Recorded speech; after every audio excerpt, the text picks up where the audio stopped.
Christmas Evans, el Juan Bunyan de Gales, 1766 al 1838. Sus padres le pusieron el nombre de Christmas, Navidad, porque nació el día de Navidad, en 1766. La gente lo apodó predicador tuerto, porque era ciego de un ojo. Alguien se refirió así a Christmas Evans: era el hombre más alto, el de mayor fuerza física y el más corpulento que jamás vi. Tenía un solo ojo, si hay razón para llamar a eso ojo, porque, con más propiedad se podría decir que era una estrella luminosa, que brillaba como el planeta Venus. También se lo llamó el Juan Bunyan de Gales, porque era el predicador que, en la historia de ese país, disfrutó más del poder del Espíritu Santo. En todos los lugares donde predicaba, se producía un gran número de conversiones. Su don de predicar era tan extraordinario, que con toda facilidad conseguía que un auditorio de 15 a 20 mil personas, de sentimientos y temperamentos diferentes, lo escuchasen con la más profunda atención. En las iglesias no cabían las multitudes que iban a escucharlo durante el día.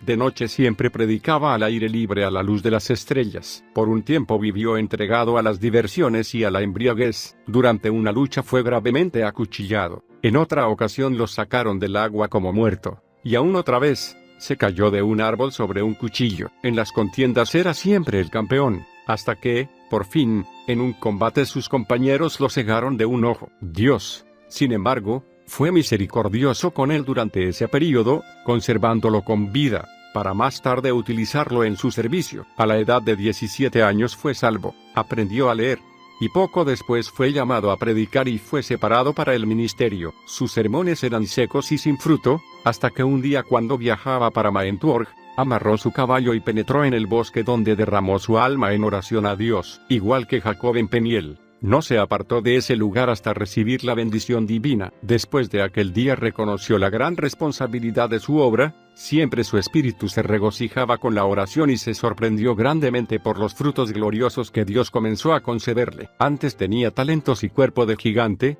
pero luego le fue añadido el espíritu de gigante. Era valiente como un león y humilde como un cordero. No vivía para sí, sino para Cristo. Además de tener, por naturaleza, una mente ágil y una manera conmovedora de hablar, poseía un corazón que rebosaba amor para con Dios y su prójimo. Verdaderamente era una luz que ardía y brillaba. Andaba a pie por el sur de Gales, predicando, a veces hasta 5 sermones en el mismo día. A pesar de no andar bien vestido y de sus maneras ordinarias, grandes multitudes afluían para oírlo. Vivificado con el fuego celestial, se elevaba en espíritu como si tuviese alas de ángel, y el auditorio se contagiaba y se conmovía también. Muchas veces los oyentes rompían en llanto y en otras manifestaciones que no podían evitar. Por eso eran conocidos como los saltadores galeses. Evans creía firmemente que sería mejor evitar los dos extremos, el exceso de ardor y la demasiada frialdad. Pero Dios es un ser soberano, que obra de varias maneras. A uno se la trae por el amor,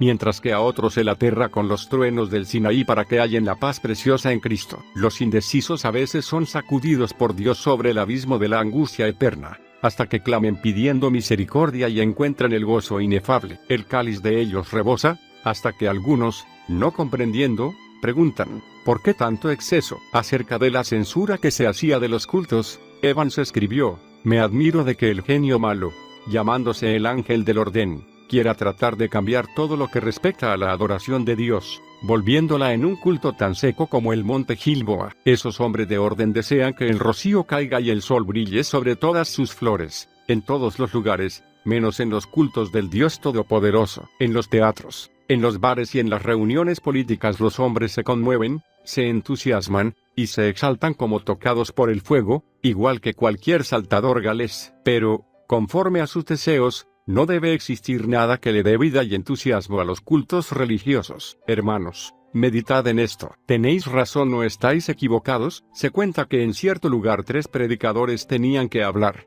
siendo Evans el último. Era un día de mucho calor. Los 2 primeros sermones fueron muy largos, de modo que todos los oyentes estaban indiferentes y casi exhaustos. No obstante, después, cuando Evans llevaba unos 15 minutos predicando sobre la misericordia de Dios, tal cual se ve en la parábola del hijo pródigo, centenares de personas que estaban sentadas en la hierba, repentinamente se pusieron de pie. Algunos lloraban y otros oraban llenos de angustia. Fue imposible continuar el sermón, La gente continuó llorando durante el día entero, y toda la noche hasta el amanecer. En la isla de Anglesea, sin embargo, Evans tuvo que enfrentarse a una doctrina encabezada por un orador elocuente e instruido. En la lucha contra el error de esa secta, Evans comenzó a decaer espiritualmente. Después de algunos años, ya no poseía el mismo espíritu de oración ni sentía el gozo de la vida cristiana. Él mismo cuenta cómo buscó y recibió de nuevo la unción del poder divino que hizo que su alma se encendiera aún más que antes. No podía continuar con mi corazón frío con relación a Cristo, a su expiación y a la obra de su espíritu. No soportaba el corazón frío en el púlpito, en la oración secreta y en el estudio, especialmente cuando me acordaba de que durante 15 años mi corazón se había abrazado como si yo hubiese andado con Jesús en el camino a Emaús. Por fin, llegó el día que jamás olvidaré. En el camino a Dolgelly, sentí la necesidad de orar, a pesar de tener el corazón endurecido y el espíritu carnal. Después que comencé a suplicar, sentí como que unas pesadas cadenas que me ataban, caían al suelo, y como que dentro de mí se derretían montañas de hielo. Con esta manifestación aumentó en mí la certeza de haber recibido la promesa del Espíritu Santo. Me parecía que mi espíritu se había librado de una prolongada prisión, o como si estuviese saliendo de la tumba de un invierno extremadamente frío. Las lágrimas me corrieron abundantemente y me sentí constreñido a clamar y pedir a Dios el gozo de su salvación y que Él visitase de nuevo las iglesias de Anglesea que estaban bajo mi cuidado. Supliqué por todas las iglesias, mencionando el nombre de casi todos los predicadores de Gales. Luché en oración durante más de 3 horas. El espíritu de intercesión comenzó a pasar sobre mí, como ondas, una después de otra, impelidas por un viento fuerte, hasta que mis fuerzas físicas se debilitaron de tanto llorar. Fue así que me entregué enteramente a Cristo, en cuerpo y alma, en talentos y en obras, mi vida entera, todos los días y todas las horas que aún me restaban por vivir, incluyendo todos mis anhelos. Todo lo puse en las manos de Cristo. En el primer culto, después de esta experiencia, me sentí como removido de la región espiritualmente estéril y helada, hacia las tierras agradables de las promesas de Dios. Comencé entonces, de nuevo, los primeros combates en oración, sintiendo fuertes anhelos por la conversión de los pecadores, tal como había sentido en Lane. Me apoderé de la promesa de Dios. El resultado fue que al volver a casa vi que el Espíritu estaba obrando en los hermanos de Anglesea dándoles el espíritu de oración insistente. Ocurrió entonces un gran avivamiento, pasando del predicador a la gente en todos los lugares de la isla de Anglesea, y en todo Gales. La convicción de pecado pasaba sobre los auditorios como grandes oleadas. El poder del Espíritu Santo obraba, hasta que el pueblo lloraba y danzaba de gozo. Uno de los que asistieron a su famoso sermón sobre el endemoniado gadareno, cuenta cómo Evans retrató tan fielmente la escena de la liberación del pobre endemoniado, la admiración de la gente al verlo liberado, el gozo de la esposa y de los hijos cuando volvió a la casa ya curado, que el auditorio rompió en grandes risas y llanto. Otro se expresó así: el lugar se volvió un verdadero boquín de lloro. Jueces 2, 1-5. Otro más dijo que el auditorio quedó como los habitantes de una ciudad sacudida por un terremoto, que salen corriendo, se postran en tierra y claman la misericordia de Dios. Como no era poco lo que sembraba, recogía abundantemente, y al ver la abundancia de la cosecha, sentía que su celo ardía de nuevo y que su amor aumentaba, llevándolo a trabajar con más ahínco aún. Su firme convicción era que nadie, ni aun la mejor persona, puede salvarse sin la operación del Espíritu Santo, ni el corazón más rebelde puede resistir al poder del mismo Espíritu. Evans tenía siempre un objetivo cuando luchaba en oración,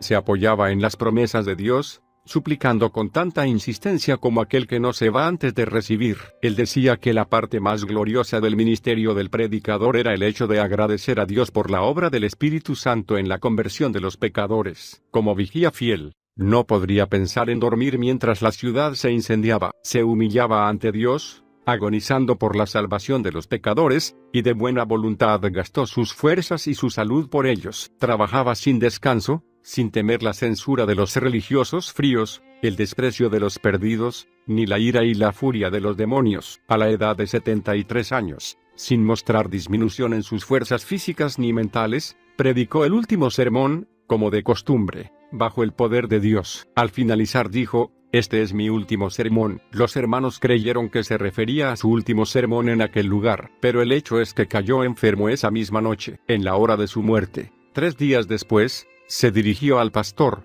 que lo hospedaba, con estas palabras: Mi gozo y consuelo es que después de dedicarme a la obra del santuario durante 53 años, nunca me faltó sangre en el lebrillo. Predica a Cristo a la gente. Luego, después de cantar un himno, dijo, adiós, adiós, y falleció. La muerte de Christmas Evans fue uno de los acontecimientos más solemnes de toda la historia del Principado de Gales. Fue llorado en el país entero. El fuego del Espíritu Santo hizo que los sermones de este siervo de Dios enardecieran de tal manera los corazones, que la gente de su generación no podía oír pronunciar el nombre de Christmas Evans sin recordar vividamente al Hijo de María en el pesebre de Belén, su bautismo en el Jordán, el huerto de Getsemaní, el tribunal de Pilato, la corona de espinas, el monte Calvario, el Hijo de Dios inmolado en el altar y el fuego santo que consumía todos los holocaustos, desde los días de Abel hasta el día memorable en que fue apagado por la sangre del Cordero de Dios, o de un ojo. Alguien se refirió así a Christmas Evans: era el hombre más alto, el de mayor fuerza física y el más corpulento que jamás vi. Tenía un solo ojo, si hay razón para llamar a eso ojo, porque, con más propiedad se podría decir que era una estrella luminosa, que brillaba. Christmas Evans, el Juan Bunyan de Gales, 1766 al 1838. Sus padres le pusieron el nombre de Christmas, Navidad, porque nació el día de Navidad, en 1766. La gente lo apodó predicador tuerto, porque era ciego al aire libre a la luz de las estrellas. Por un tiempo vivió entregado a las diversiones y a la embriaguez. Durante una lucha fue gravemente acuchillado. En otra ocasión lo sacaron del agua como muerto. Y aún otra vez, se cayó de un árbol sobre un cuchillo. En las contiendas era siempre el cardinario, que con toda facilidad conseguía que un auditorio de 15 a 20 mil personas, de sentimientos y temperamentos diferentes, lo escuchasen con la más profunda atención. En las iglesias no cabían las multitudes que iban a escucharlo durante el día. De noche siempre predicaba como el planeta Venus. También se lo llamó el Juan Bunyan de Gales, porque era el predicador que, en la historia de ese país, disfrutó más del poder del Espíritu Santo. En todos los lugares donde predicaba, se producía un gran número de conversiones. Su don de predicar era tan extraordinario